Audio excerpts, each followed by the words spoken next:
Black like me. Black like me. Black like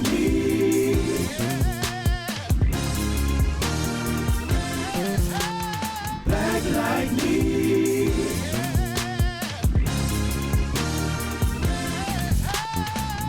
You're listening to Black Like Me with Dr. Alex G., a podcast that invites you to experience the world through the perspective of one black man, one conversation, one story, or even one rant at a time.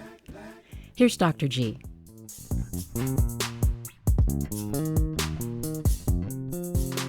Hey, good people. Welcome back to another exciting episode of Black Like Me with Dr. Alex G. I'm just excited to be the host of this exciting podcast. And just as a short reminder, we were voted Wisconsin's favorite podcast of 2020, just in case you've forgotten that.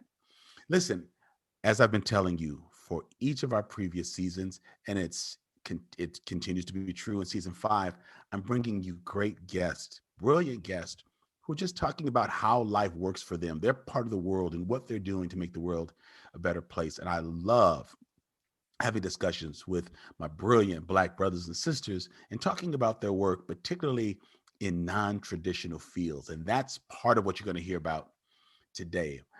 My special guest today is Miss Joy Bailey-Bryant, and she works for Lord Cultural Resources. This was an organization that was founded in 1981.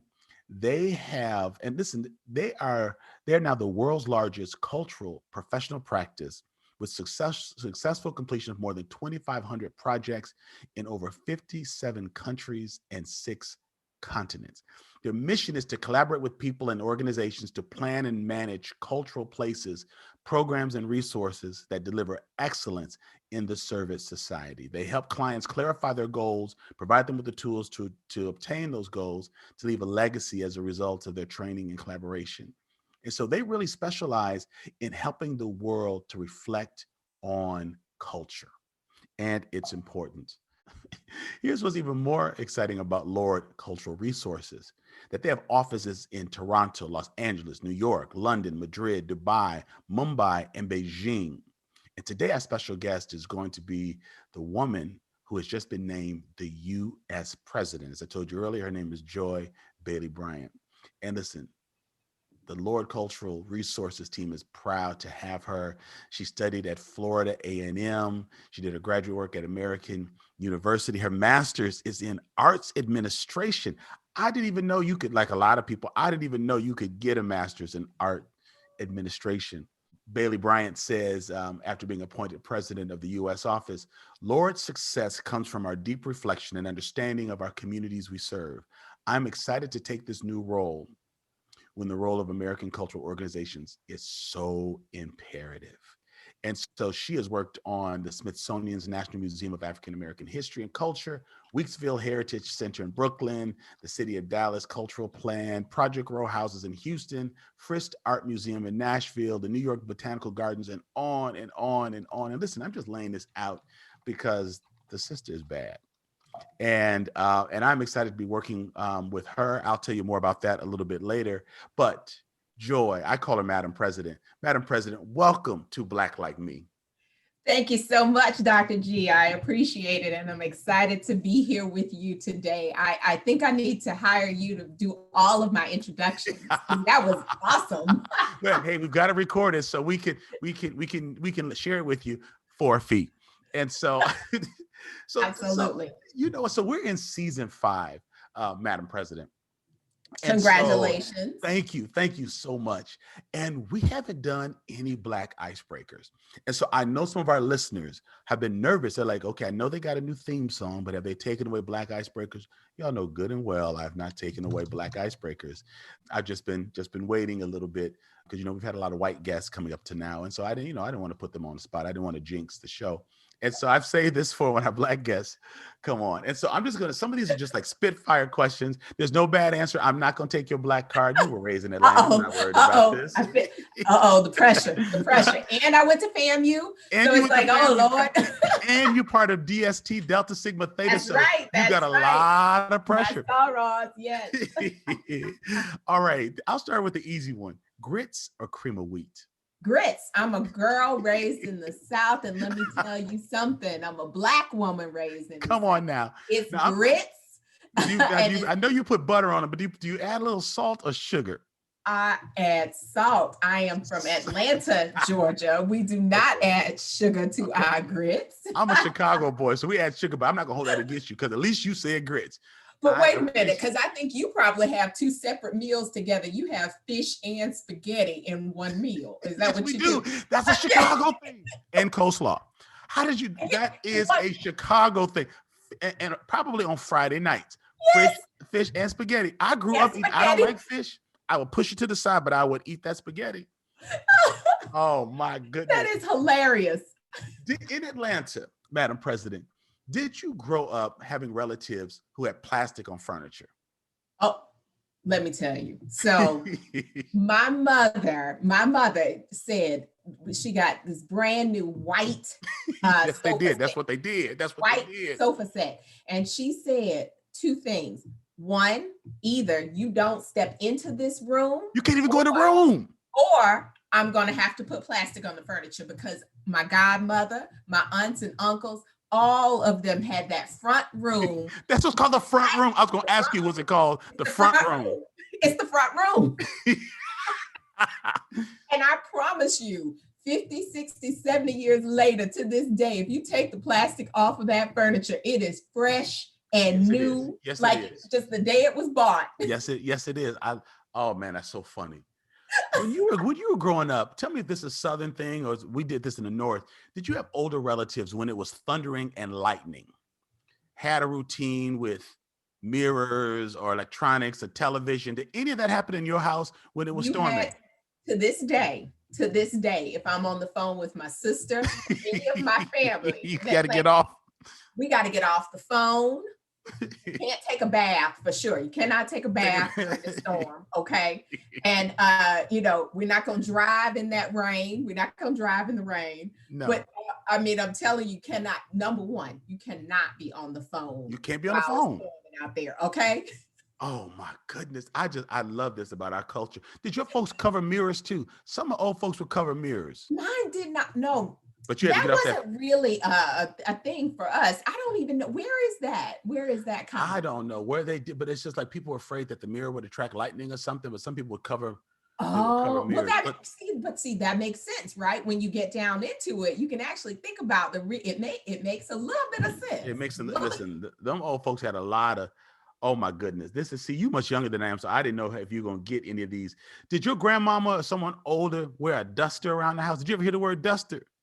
Of course I know what a duster is. And the thing is, I'm like, I don't know. I think we might be one generation apart. I don't think we're many years apart, But yes, we got it's a house dress. It's a house dress. It's a house dress. Oh Lordy. Okay, let me see. This is too. I gotta stop. But there's too many. I gotta tell you this. Please. I love this. For the Southern women, okay. There was something called leisurewear, okay? Mm-hmm. And it's the stuff you wear around the house, the outfits you wear around the house, okay? And this is what they sold. They sold it in Rich's, which is, department store. I remember Rich's. And Macy's, of course, still around. Yeah. But they sell this leisurewear, and all of it was essentially, it was around the house dresses. Because, when you were around the house, you still needed to look nice. You weren't just going to wear, jogging suits and all that. You had to wear your leisure wear. So that was something that my mom, and it was a bestseller. That department, bestseller. I bet it was. With your folks, if you were eating catfish and a bone got caught in someone's throat, did they have homemade remedies about how to get fish bones out of your throat? I don't think we had that one. I don't think we had a Heimlich maneuver. I got people used to use white bread. They would take that white Wonder bread. Oh, yes. Because I was about to say you throw your hands up in there. You would do that too, but somehow if you got one kind of, not to the point of choking, but to the point of discomfort. Yeah, just somehow they would. So keep that in mind. Keep that in mind. Yeah. I just got two more for you. If you played double dutch growing up, do you know what it means to dig your potatoes? Was that a Southern thing? No. That must have been a Chicago thing when people couldn't get in the rope. When the rope was turning and they would just keep standing there like trying to get in. I don't know why they would call that digging pit. They would say, "Hey, stop digging your potato." Chicago was y'all had double Dutch tournaments. Yes, People would drive all around. I heard about that. People would drive all around for the tournaments and everything. Oh my goodness! You know what? When I moved to Wisconsin from Chicago, in the summer, kids used to catch fireflies. When I was a kid, we used to call them lightning bugs. Did y'all call fireflies lightning bugs? Lightning bug. It's a lightning bug. That's exactly right. It's a lightning bug. And you catch them, and you don't keep them too long. You catch them because you got to see the lightning bugs, and they light up everything. Mm-hmm. Oh my goodness. I love it. You know, it's so interesting in talking about these things, Joy, is because it shows the strength of Black culture. I mean, I grew up in Wisconsin and you grew up in Atlanta. But yet there were things that we had in common, like what we refer to the leisurewear or the dusters that our grandmothers wore, or like these things that the things that we often talk about. I call them syllable spankings. Where it's like when your parents are talking to you. It's not like, come here. Yes. Like, didn't I tell? Like they give you this lecture, like a little speech while they're doing. It's like, Mama, look, either hit lighter or talk faster. But between talking and you're gonna get this emphasis. You're gonna get this emphasis. You're gonna feel this emphasis. They use tangible evidence to help you. Oh my goodness. Well, thank you for indulging me. But again, it shows the strength and the beauty of our folks that somehow these things just went all across the country. And I don't care if I talk to someone from Atlanta or San Francisco, we're gonna laugh at lightning bugs or dusters or syllable speakings or spankings or play cousins or the plastic in the front room. I don't have plastic on ours, but my wife still has a room. It's in the front of the house. It's a front room. It's a museum. We don't even. I don't even know what it's used for. And I still got to vacuum it when guests is coming over. Exactly. No one even walks in it because you got to see the track marks. You got to see. You can't mess up those vacuum lines. I didn't even know what a vacuum line was, and so this is just amazing. Absolutely. Well, listen. I'm sorry. Please go ahead. I didn't want to cut you off. Please go ahead. No, I was going to say it's the shared culture. I think that shared culture. So, and one more thing I wanted to add. To this, I've never done this. This is really great, though. I mean, even though we do it normally anyway, just in regular conversation. But as a kind of pointing out, this is a shared culture kind of thing. I love that you're doing this. One thing that came to mind that we do a lot is we play what I call Negro Geography. So you run into somebody, and if it's a Black person, okay, you're in Madison, Wisconsin. You run into a Black person in Madison, Wisconsin. Do you know? And yes, we do. Yes, we do. You're thinking to yourself, well, there's a lot of Black people in Madison, Wisconsin, but the chances are so good that they've gone to the same church. Exactly. That when you start talking, exactly. Particularly if you find out that they're Greek or something, you start putting things together. But you know what? What's so interesting is you'll find that people know each other as you start doing that. It's true. It's absolutely true. Absolutely true. I appreciate the fact that you indulge me in doing that, because I just think it's important to celebrate that shared culture. I love what you're doing at Lord Cultural Resources. I'm really proud of the role that you have. And as I told you, when we found out that we were talking with Lord Cultural Resources as a potential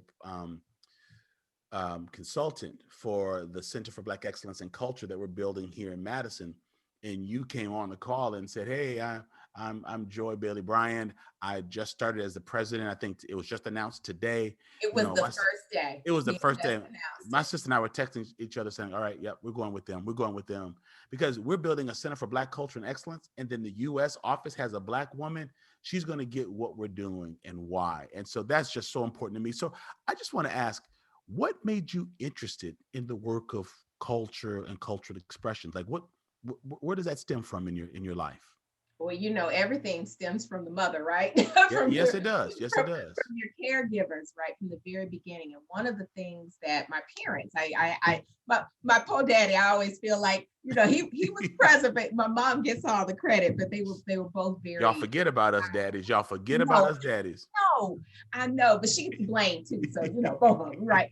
But they were both very passionate about ensuring in Atlanta. Atlanta is a Black city. And it especially was when I grew up. It was an especially Black city.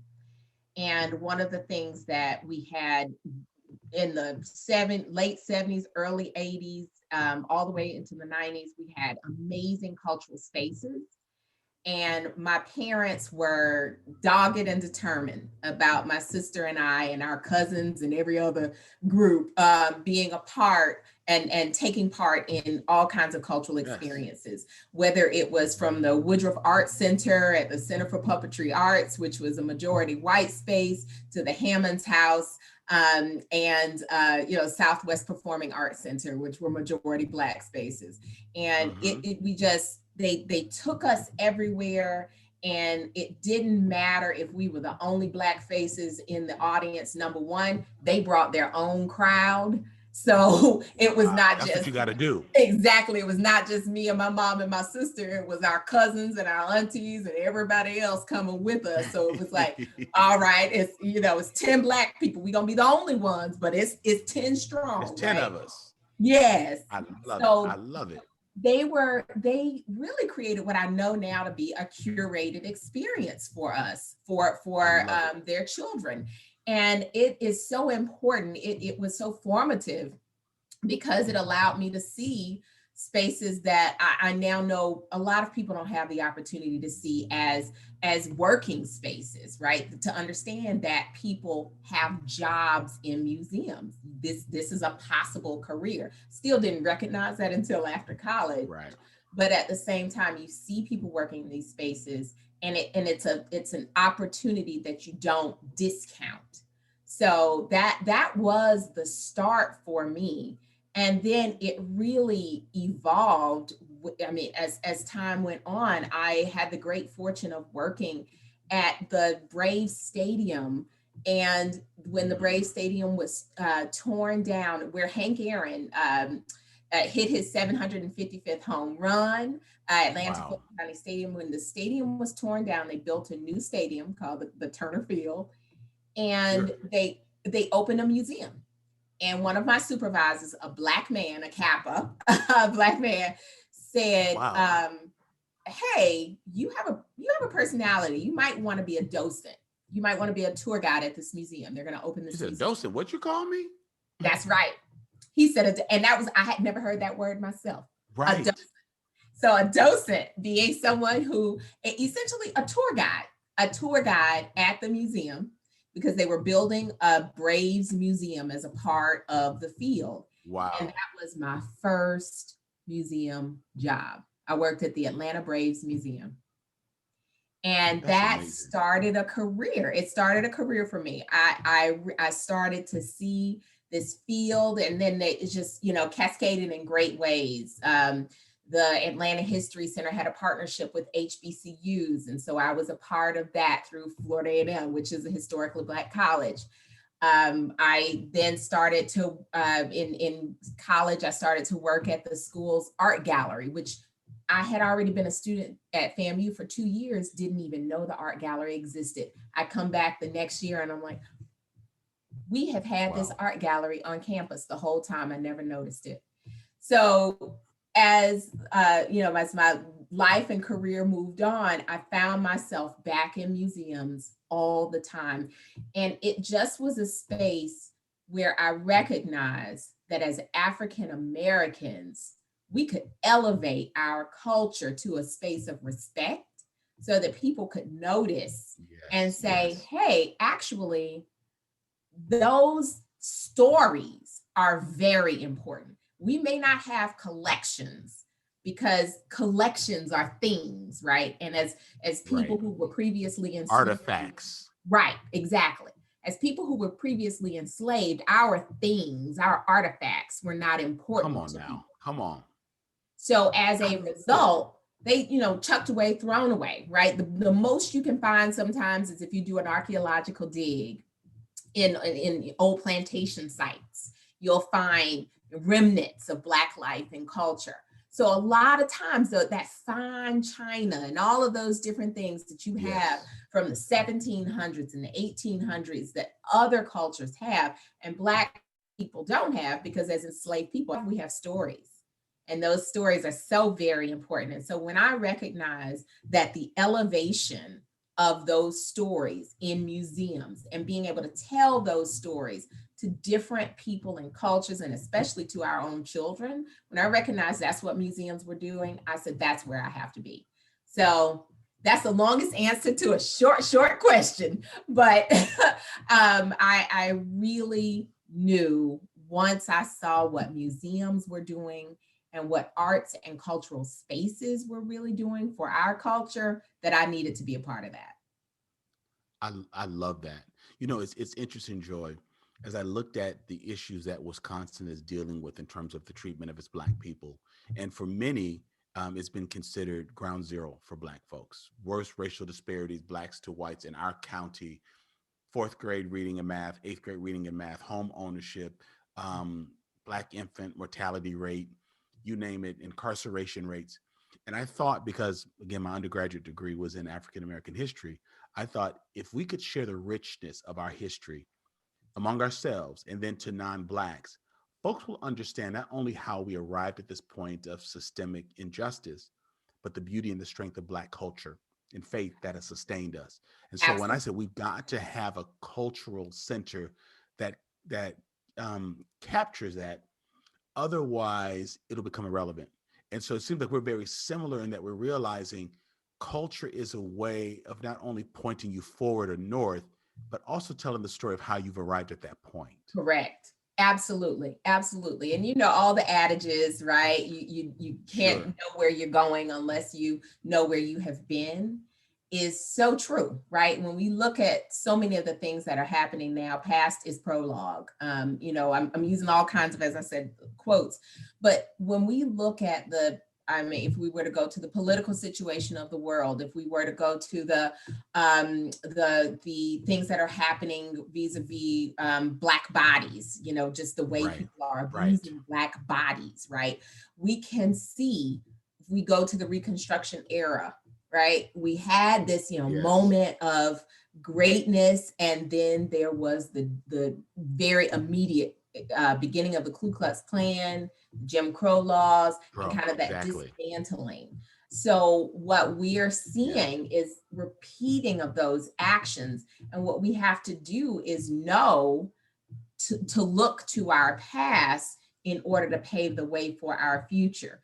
And we can take the benefit of knowing what happened then, is that we can take the best parts and we can use that to help us to move forward, right? I And agree. I agree. it's just such a great opportunity, because we don't have to repeat the mistakes of our past. We can actually learn from those. Yes. Yes. I love it.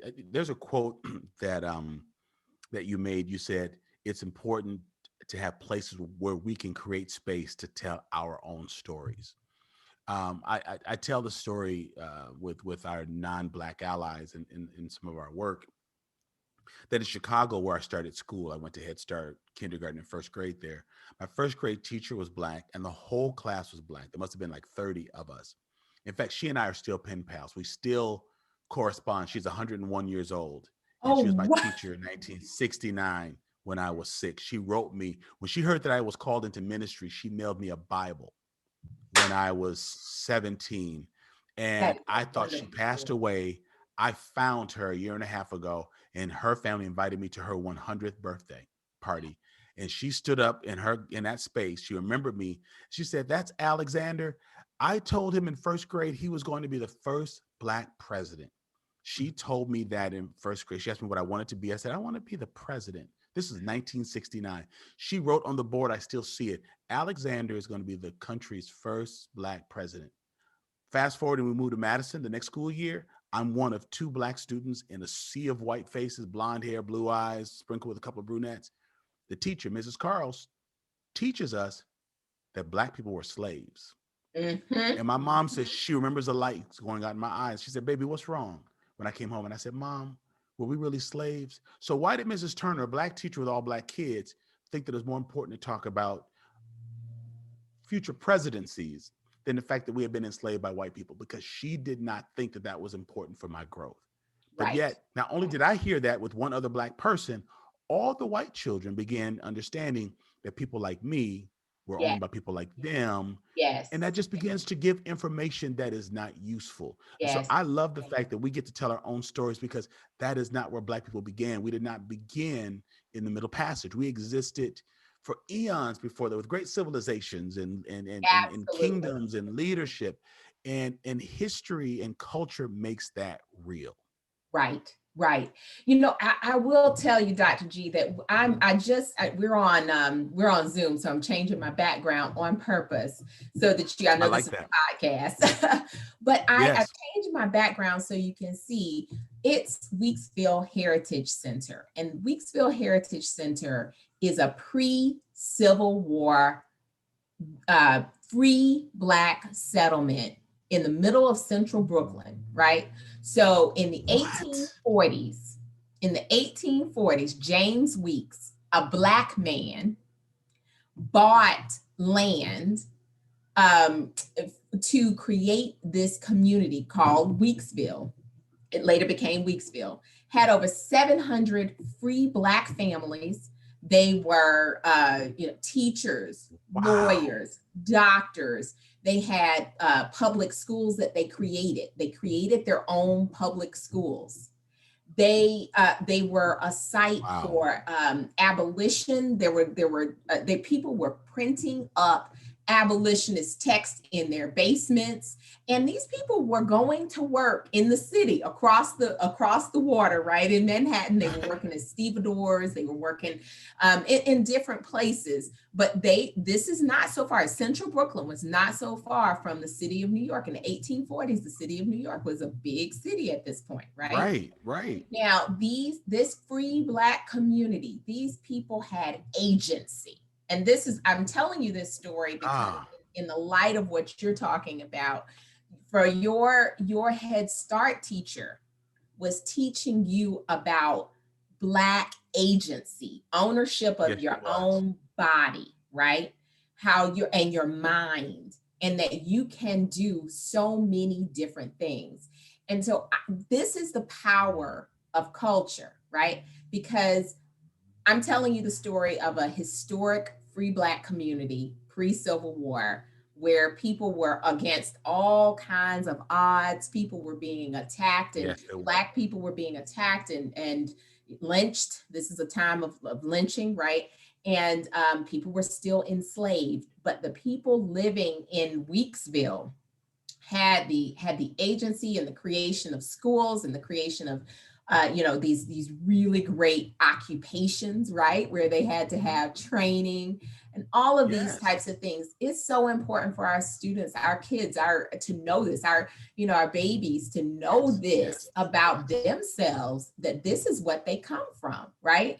And even for the endurance of people who were enslaved, right? You didn't have, things happen, but they survived, right? It was so important to know that survival is something that we as African Americans have been able to do and continue to do. We survive and we thrive because we support one another.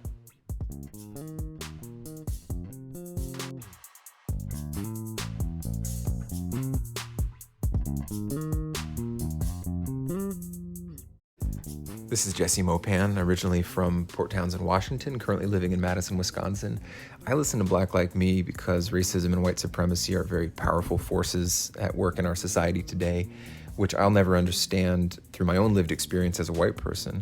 I feel like it's important to support you so that you don't have to rely on corporate donors and you can stay true to your message. And I heard about you through word of mouth. Thanks, and keep it up.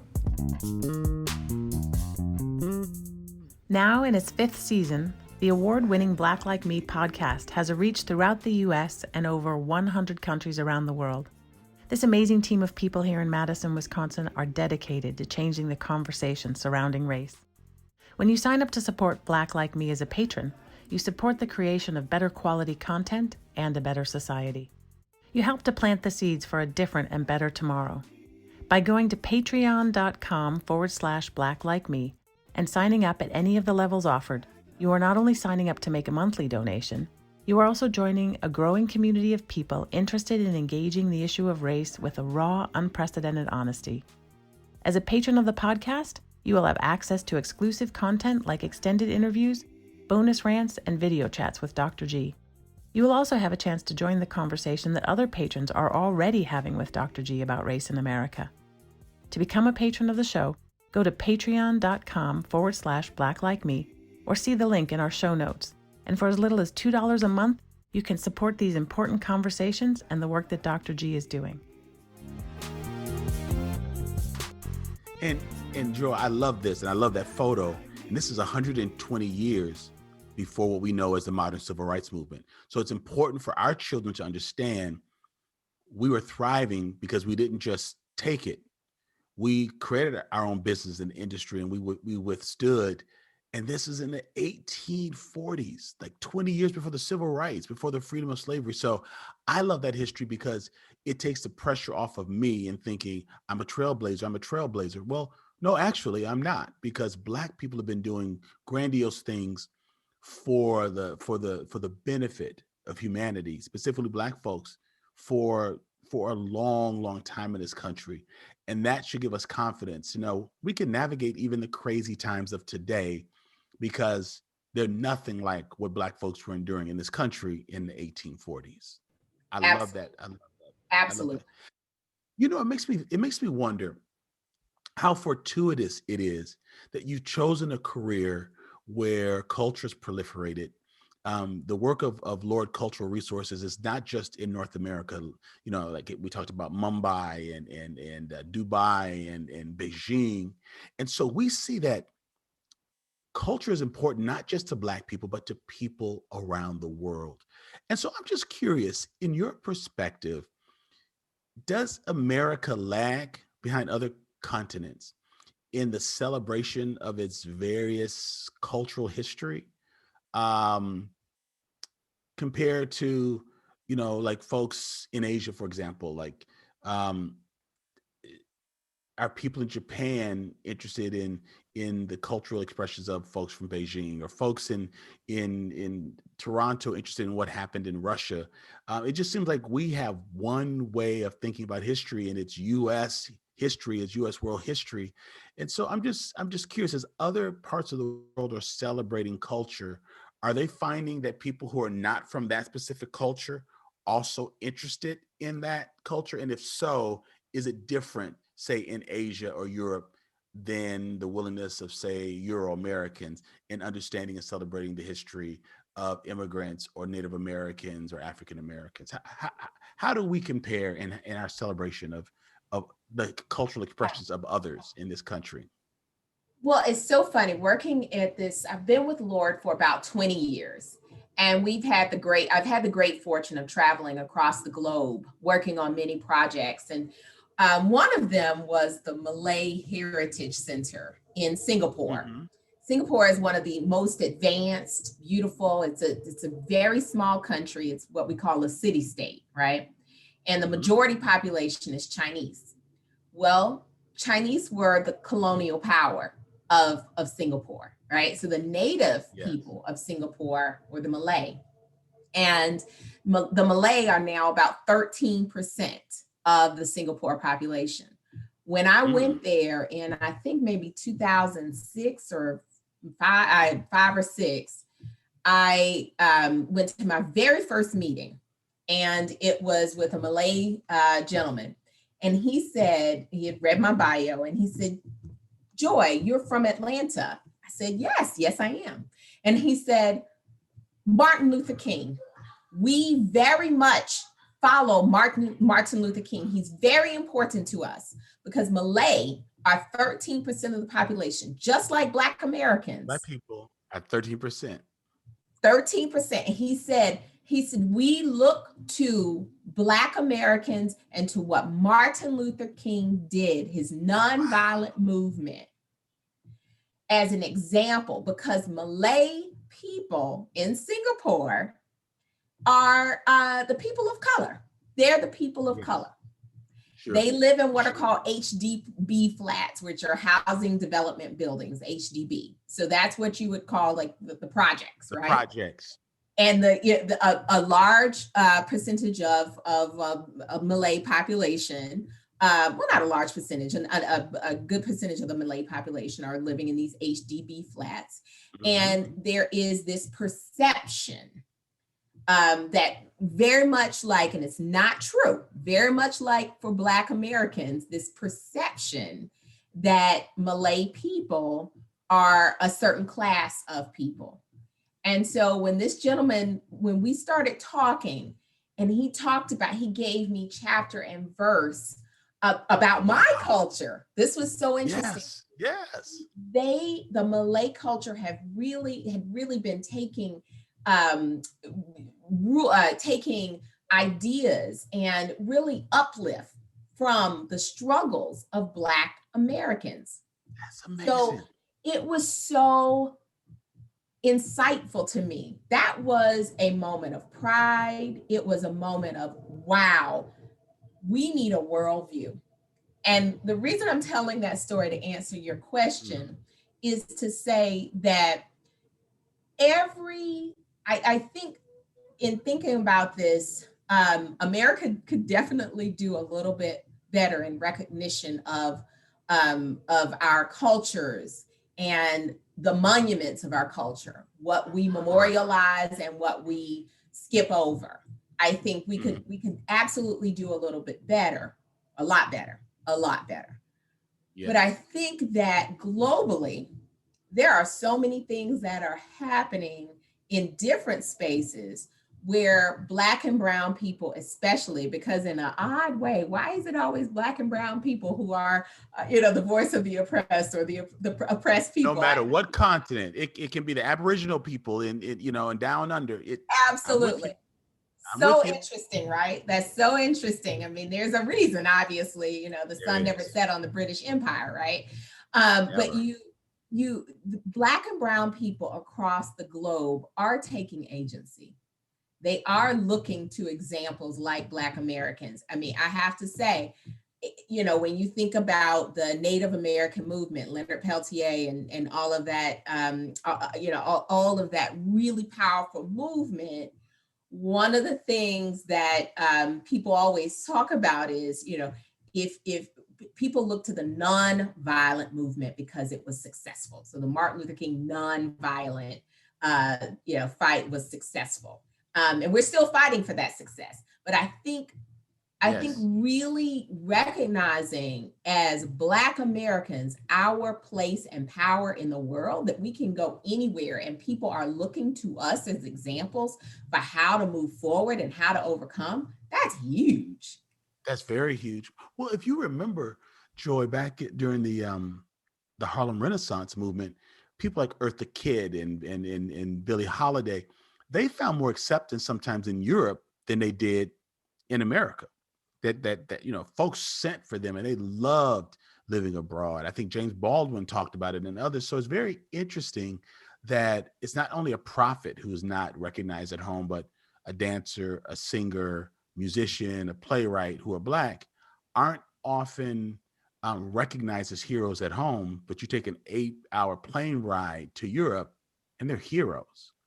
And so it is important to be reminded that our history and the way we've lived it is a point of strength for folks. And I actually think it's why people are fighting against the proliferation of our culture. I was looking at the some of the history around the Tulsa Riots down in Oklahoma about 100 years ago. And that was during the Northern Migration. It was actually during the end of the Spanish flu. So there was so much that was going on. America was really in shambles.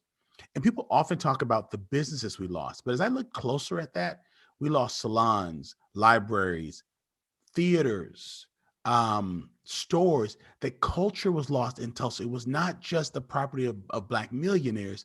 The culture of Black people was lost in that massacre. Absolutely. And when you start to erase, it's an erasure, right? And you think about the ways that people try to erase the stories of what has happened, it's Yes. important, right? It's important to know that Weeksville existed. It's important to know that the Black Broadway in Tulsa existed. And when you obliterate Rosewood as a community in Florida, Yes. when you obliterate those whole communities, and time moves on, because the thing that happens over time is that people forget really quickly. It doesn't take a whole generation. It only takes a Yes. few years, right? And so, excuse me, when people start to forget the greatness of spaces and what people have been able to do in different places, you really do start to lose power. So that is a tactic. That's a tactic that is used Yes, by it is. governments often. You know, as you made that comment about the strategy of governments to obliterate history and culture, when people were brought here from Africa to be enslaved, they weren't allowed to maintain their culture, their language. It was illegal to pray. It was illegal to gather and read, because people understood the importance of culture. And when, at least this is true in America, and I'm sure that it's true in the many places where your organization is Yes, consulting and helping with yes, plans, is that after a war, after destruction, after national catastrophe, you find museums and bookstores and places to tell the strength of folks. When boats sink, they're not brought back up from the bottom of the sea. They're left down there as sort of as a memorial to the lives of the women and men who served on them and around them. So all of it says to me that we must fight for culture, that we must proliferate it. I know I'm using that word over and over again, because it promotes something that's very important. Otherwise, people wouldn't be fighting to get rid of absolutely. it. And And we have a term. Yeah, we have a term in our business called in uh-huh. situ, right? So in situ means you leave a thing right where it fell. And that is because you don't preserve it, you leave it right there. And that is because you want people to see either what was done or what has become. And there's a site Wow. in France called Orador, and it was a Mhm. World War II site. It's not that old. I mean, in the perspective Sure. of the hundreds of years of history, thousands of years of history we've been talking about. But Orador is a site that Germans burned out in France, and to this day, the growth, there's grass and all those things grown, but the buildings are still destroyed. The cars that were bombed out are still there, and it is Are they a really? historic site that is left in preservation. And in order to show what happened when the Germans came and obliterated this entire town, all of the people. Because we'll forget if we don't, and then we can Because repeat we'll it. forget. But here's the thing I do want to say. One thing, the Mhm. reason I even found out about that site was because I worked at a space in Detroit called the Heidelberg Project. And the I've heard Heidelberg of that Project name. is the artist Tyree Guyton. And what he has done on the whole, there's a street called Heidelberg Street. And Mhm. some people like his art, some people don't like his art. But essentially, what Right. happened was, as Detroit was being deindustrialized, the plants were closing. The crack was taking over. Right. The city was just really falling. Some of the houses became crack houses. People were really deteriorating. So this street, which had at one time been a prosperous street with Black people on it, the houses were becoming dilapidated. They were becoming cracked ins. Things were falling in on themselves. And what Tyree did when he came back in the 80s, late 80s, was he started to paint the houses because he wanted to draw attention. He wanted to draw the city's attention to what was going on in these communities. So he started to paint the houses, and I don't mean paint them as in whitewashing. I mean, he would paint Right. big dots, and he would decorate them with kind of artifacts of detritus of lives, right? Who were either Right. lost in this time, and people who were being forgotten. And he said through his artwork, we're not going to forget these people. And in comparison, we found while we were working with the Heidelberg Project, we were looking for places where things were kept in situ, and discovered Orador. Obviously didn't discover, it's been around, but it was a perfect kind of parallel to what had happened at Heidelberg. And people just really, a war, people say, oh, this was a war. It's a thing, it happened. The deindustrialization of Detroit, the crack epidemic of Detroit, all of the things that happened in Detroit and happened just, that one street was an example of a war that the city went through and what Black people went through. And so that artist, through his work, memorialized that. And so I like to bring attention to things like that, because we do have these experiences that we need to commemorate and talk about and say, this was a war. We lived through this war, and really unpack what that means. Wow. Joy, I was thinking, you've been in this work since you talked about, back in Atlanta and the museum around the Atlanta Braves. And so you find yourself in this field of telling stories and celebrating culture and connecting people to the past so that they can move ahead. And then the events of recent history take place. It's not brand new, but it's been uncovered. But COVID, and then Brianna and George and Ahmaud, it must feel so rewarding that you are in an industry that's telling a powerful narrative. You are preserving it in a time where people probably are more interested in understanding the historical and cultural contributions of Black people in unprecedented numbers. And so how rewarding does that feel to you to be in a field that must be in such demand right now? I am working in the best field, the best industry on earth. I tell people, I had the opportunity to work on the National Museum of African American History and Culture in Washington. Yes. The creation of that museum. Worked with the founding leadership, Lonnie Bunch, Kinshasa Holman Conwell.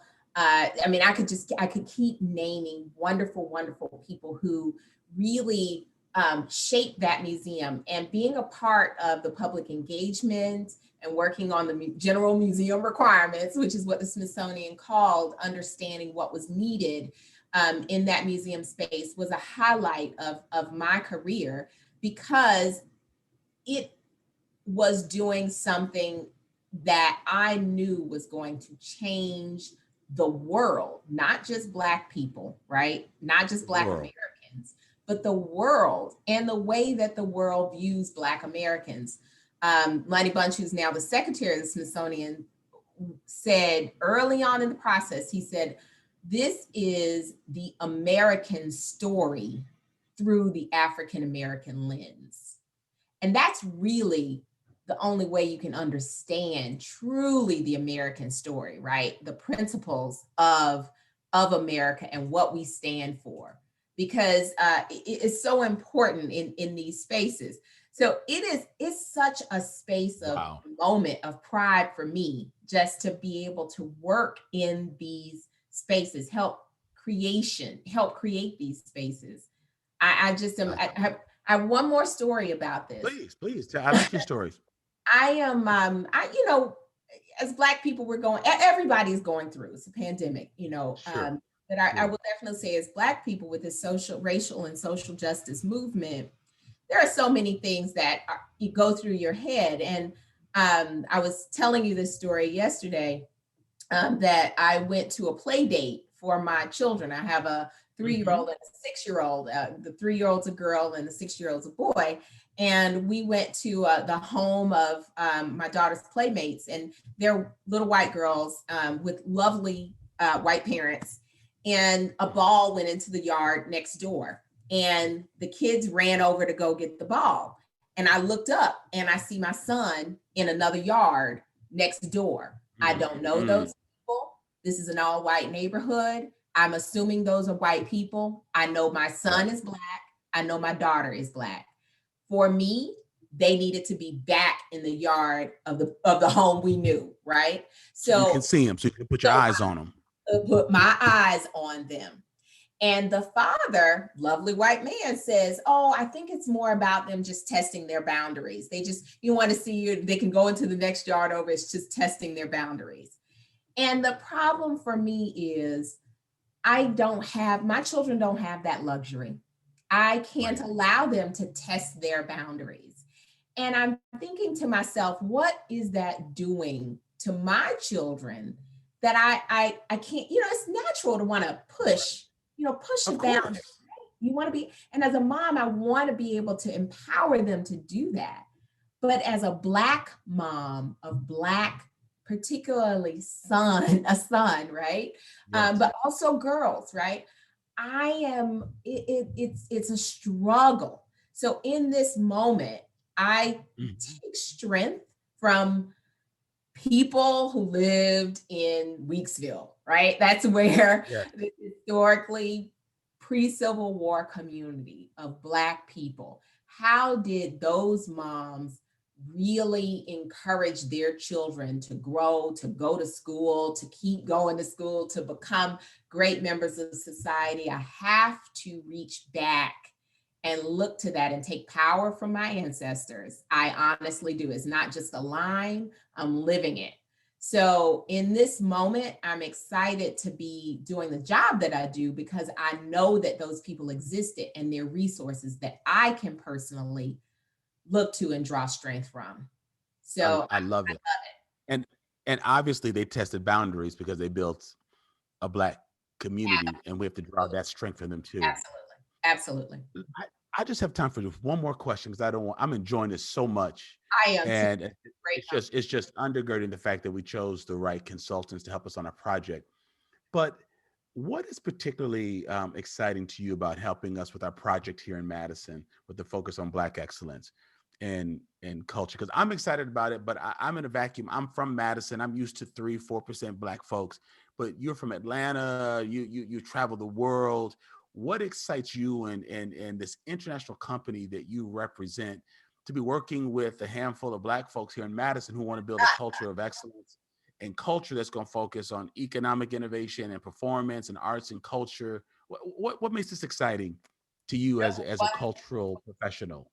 Number one, I am awed by the audacity of the desire to create a space that I'm just awed to create a space that is both a cultural haven, right? So arts and culture will be at the forefront and excellent arts and culture, right? You're creating a laboratory and experimental space for people to go in to both succeed and fail, because that's important. You have to be able to fail and get back up again, right? So people can try in this space. And that's one of the things that Berry Gordy said when he created Motown. He said, I needed to create a space where people can try, because if you can't try, you can't create anything great, right? And Berry Gordy was about excellence. He would do 100 takes before he would take one, right? So this space in Madison, Wisconsin, and you have named it the Center for Black Excellence, right? Black excellence and culture. I love it. Not just culture, though. You're going to have a space of social enterprise. And that is just really amazing, because it's saying we are a place where we can create, we can be audacious, we can be intellectual, and we can earn money. Okay, we can make that happen. We can make it happen. We can help people to figure out how to be entrepreneurs. We can help people to incubate and to really think through, how are you a better business person? I don't care whatever that business may be, right? And I just think that is an opportunity that's just, and marrying those and just really having this space where you are unabashedly saying, yes, it's for everyone, but it is about Black excellence, okay? You are about excellence. So I tell you, and I work across the globe, I live in New York City. This is an exceptional space, and there's not another like it. I am saying that openly. There is not another like it. Period. Period. Point blank, period. No. Thank you for that. That is so affirming.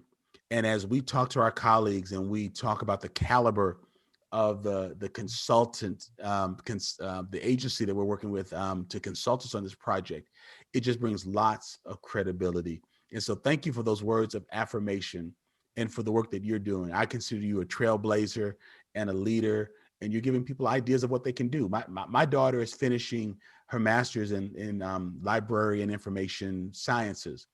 And I want her to understand that, you know, you can curate. There are museums, and she loves libraries. She grew up in them. She's an only child, and so that's where she went to find, you know, her voice and her space.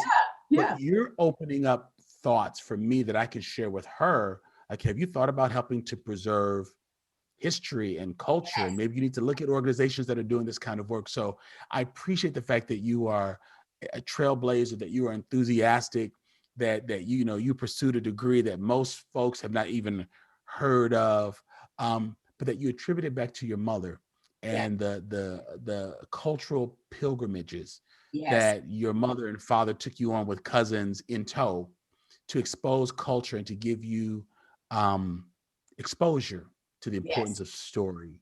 Because if you love story, then you have to love and appreciate and respect those who are telling it and those who are being talked about in those stories. And so I hope that you appreciate the giant that I believe you are in this space. Joy, that's why I call you Madam President. And it is not to be, flashy or insincere. It's because we know what it's like to just be in space, but to be trailblazers means we have to be the first ones there and the last ones to leave. And we're serving people that have never been served by us and supervising people that have never been supervised by us. And you do it with such a sense of joy and excellence that it just brings me lots of joy. And so thank you for being my special guest today. It means a lot. It means a lot to me. So thank you. Thank you. And thank you for saying those words. And let me say to you, I absolutely know that the Center for Black Excellence in Culture and the work that you are doing through Nehemiah, I mean, all of this is so very necessary. It's imperative for our people. And I just have to applaud you for your work and thank you, because it is what we need in these times, and we will need them for some time, you know, in order to really, in order to move forward. It's imperative. So thank you. Well, it's my pleasure. My special guest today is Joy Bailey-Bryant, and she is the U.S. President of Lord Cultural Resources, and she is working with us on our project here in Madison, Wisconsin, and a part of an organization that's doing great work around the world in terms of cultural preservation. Listen, folks, share this. And when you use social media to share this, put your comments out there as well. Write a comment on iTunes, or wherever it is you download this podcast. Let us know what you're thinking and what you're feeling. Subscribe and click that Patreon link and find out how you can be a patron. So lead in, folks, and make a great difference in this world. All right. Thank you. Have a great day. Black like me. Black. This has been another exciting episode of Black Like Me with Dr. Alex G. Special shout out to Eli and to Jeremy, who are my engineers and my editors on this, to Don Thornton, who is my podcast manager, who makes sure that we line all of this up, to Corey Saffold, who is responsible for that exciting new jingle, that Black Like Me jingle. I'm so excited about that. And to vocals by Marcus Fleming. Thank you for listening to today's podcast. You can find out more about Dr. Alex G's amazing work at alexg.com. Black Like Me is sponsored by the generosity of the Human Family Unity Foundation. Black like me.